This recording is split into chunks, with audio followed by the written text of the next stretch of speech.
मोदी, शाह और राहुल। अटपटा सा लग रहा होगा। जी नहीं, ये प्रजातंत्र के चेहरे हैं। बाबा साहब आम्बेडकर ने कभी कहा था कि लोकतंत्र का अर्थ है एक ऐसी जीवन पद्धति जिसमें स्वतंत्रता, समता और बंधुता समाज जीवन में के मूल सिद्धांत होते हैं। वहीं जॉर्ज बर्नार्ड शाह ने खुलकर लोकतंत्र का व्याख्या किया। उनके नज़र में लोकतंत्र अपनी महंगी और समय बर्बाद करने वाली खूबियां के साथ सिर्फ भ्रमित करने का एक तरीका भर है, जिससे जनता को विश्वास दिलाया जाता है कि वही शासक है, जबकि वास्तविक सत्ता कुछ गिने चुने लोगों के हाथ में ही होती है।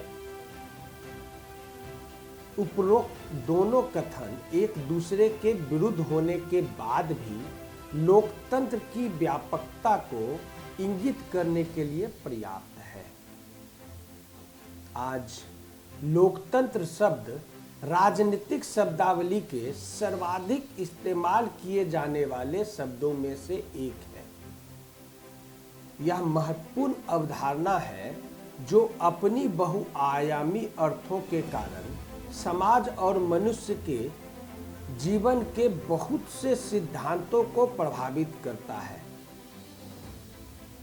अब आप ही देखिए, प्रधानमंत्री मोदी का एक अलग कैरेक्टर है, अमित शाह जी का एक अलग कैरेक्टर है, वही राहुल गांधी का भी एक अलग कैरेक्टर है, लेकिन तीनों में कहीं न कहीं एक समानता है।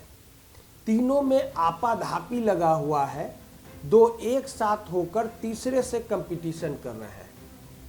अब आप ही देखिए, कांग्रेस जो लगातार मोदी शाह की जोड़ी से पीटी और एक के बाद एक राज्य खोती रही, उसने सर्वनिरपेक्षता दिखाने की पूरी तैयारी कर रखी है। पीछे आपने देखा ही था कि कर्नाटक के जनादेश में एक बात तो साफ थी कि राज्य की जनता ने कान खींचकर कांग्रेस को कुर्सी से उतार दिया, लेकिन वह तीसरे नंबर पर आई पार्टी जेडीएस को समर्थन लेकर चोर दरवाजे से सत्ता में बने रहने का इंतजाम कर चुकी थी।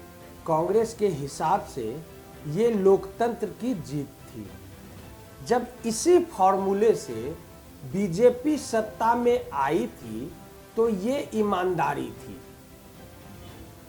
कांग्रेस और जनता दल एस एक दूसरे के खिलाफ आग उगलने के बाद, तरह तरह के आरोप लगाने के बाद लोकतंत्र की रक्षा के लिए गले मिल गए थे। यही नहीं, बिहार में भी आपने देखा कि नीतीश कुमार जी अपने धूड़ विरोधी, जिनके सीने पर पैर रखकर 15 साल के सत्ता को गलियाकर, यानी लालू परिवार को गलियाकर धकियाकर अपना खुद का सत्ता बनाया, वही सत्ता को छूटते देख लालू परिवार से हाथ मिलाया।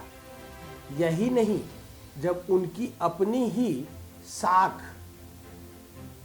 तराजू पर तौले जाने लगे तो अपने साख को बरकरार रखने के लिए फिर से अपना डीएनए ठीक कर, डीएनए समझ रहे होंगे आप, डीएनए ठीक कर फिर से कमल के दामन थाम लिया और सत्ता नसीन हो गए। खैर, अब 2020 और 21 में तो पब्लिक ने ही उन्हें सत्ता नसीन करवा दिया, बेशक वो तीसरे नंबर पर हो।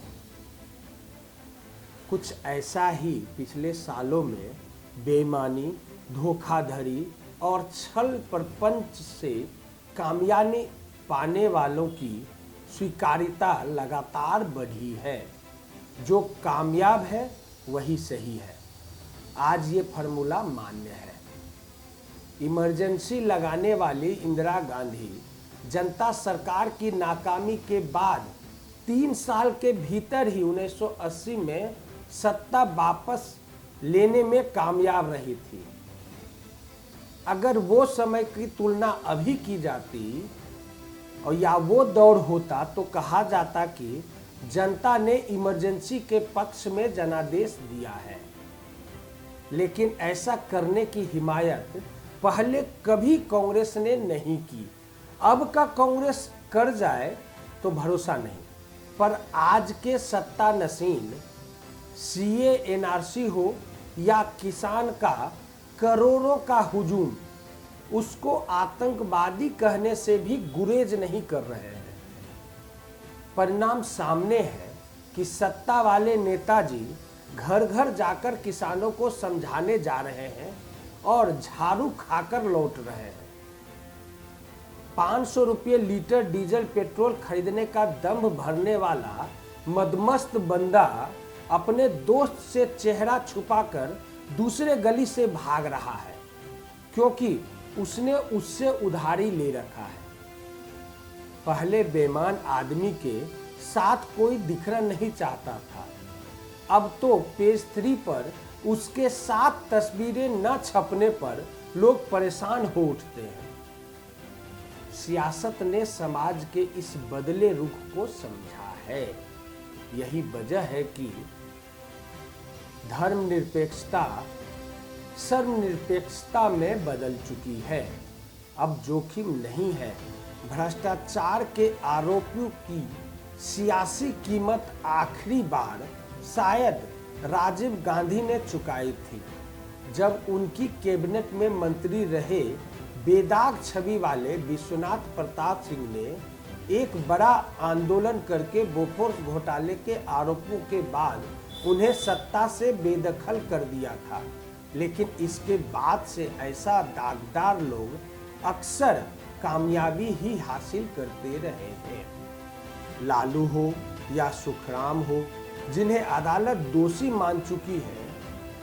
टेलीकॉम घोटाले के दोषी सुखराम, जिनके घर से नोटों की बोरियां बरामद हुई थी, लालू ने तो नोटों की बोरियां पटना के रोडों पर फेंक दिया था। उन्होंने तो इंतहा कर दी थी। टेलीफोन छाप चुनाव चिन्ह पर सुखराम निर्दलीय लड़े थे। जो चुनाव चिन्ह उनको मिला था टेलीफोन, उसी घोटाले में वो शामिल थे। फिर भी निर्दलीय कैंडिडेट होने के बावजूद भी वो जीत गए। यही नहीं, लालू परिवार को भी पब्लिक ने सत्ता नशीन बनाया। बेशक राजनीतिक चक्र हो या कुचक्र, वो सत्ता का सुख नहीं भोग पाया हो अभी तक, लेकिन कहीं न कहीं अपना दम तो भर रहा है। यही वजह है कि भ्रष्टाचार के आरोपों में गले तक डूबे पश्चिम बंगाल के मुकुल राय हो या हिमालय के सुखराम को माला पहनाकर पार्टी में शामिल करने में, या अवैध खनन से अरबों कमाने वाले रेड्डी बंधुओं की मदद लेने में बीजेपी को कोई शर्मिंदगी महसूस नहीं हुई, ना ही होती है, क्योंकि देश की जनता भ्रष्टाचार को शर्मनाक नहीं मानती। कामयाबी का मूल मंत्र मानने लगी है। बीजेपी के लिए ये आसान इसलिए भी है क्योंकि वो कलमाडी जैसे कांग्रेसियों के बीसियों के कुकर्म गिनवा सकती है। कांग्रेस भी आगे जब जब पकड़ी जाएगी तो नीरव मोदी, विजय माल्या, राफाल और व्यापम गिनवाएगी। मतलब साफ है कि धर्मनिरपेक्षता का द्योतक खुद को बताने वाले राहुल गांधी और सर्वनिरपेक्षता का द्योतक खुद को बताने वाले मोदी और शाह की जोड़ी सर्वनिरपेक्षता का चक्र चलता रहेगा, यानी कि चक्र चलाते रहेंगे। तब तुम कहाँ थे? तब तुम क्यों नहीं बोले? ये सब आपसे पूछा जाएगा पब्लिक से। बेहतर होगा कि आप बोले और सर्वनिरपेक्षता को इस देश का सिद्धांत, मूल्य और आदर्श बनने से रोकें। चाहे आप सर्वनिरपेक्षता के उस्तादों के साथ हो या फिर शागिर्दी के दूसरी ओर,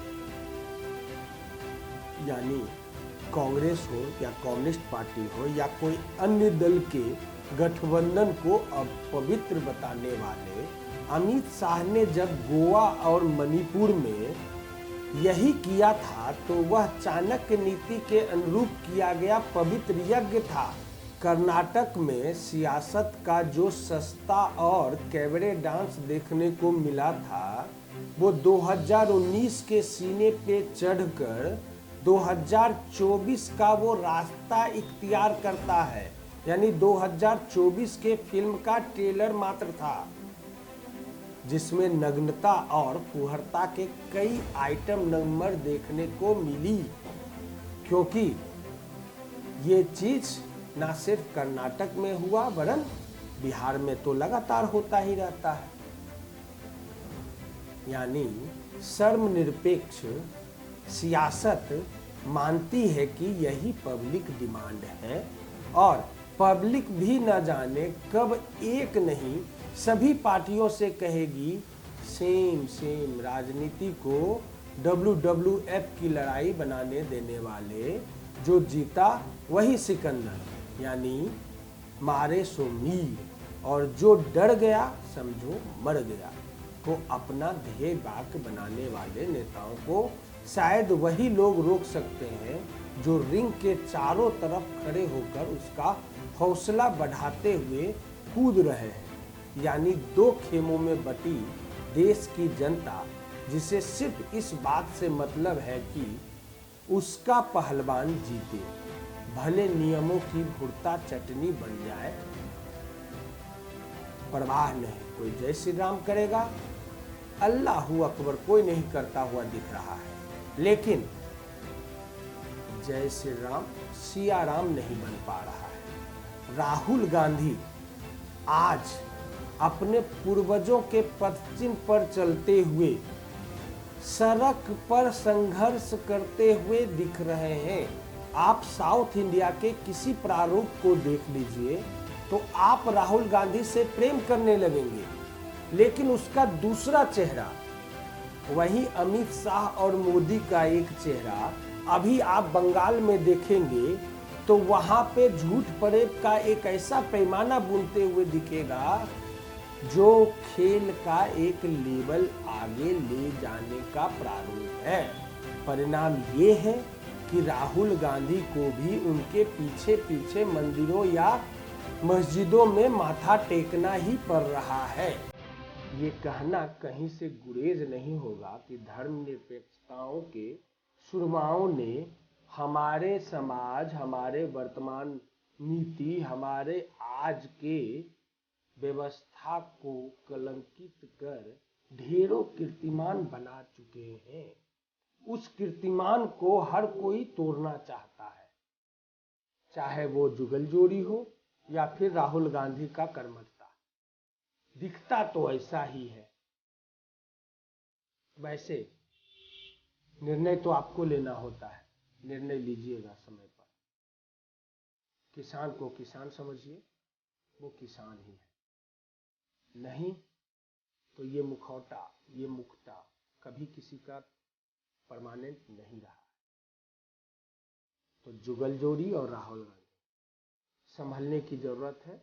विचारों की भिन्नता अपनी जगह, कर्मों को धन्य करना होगा।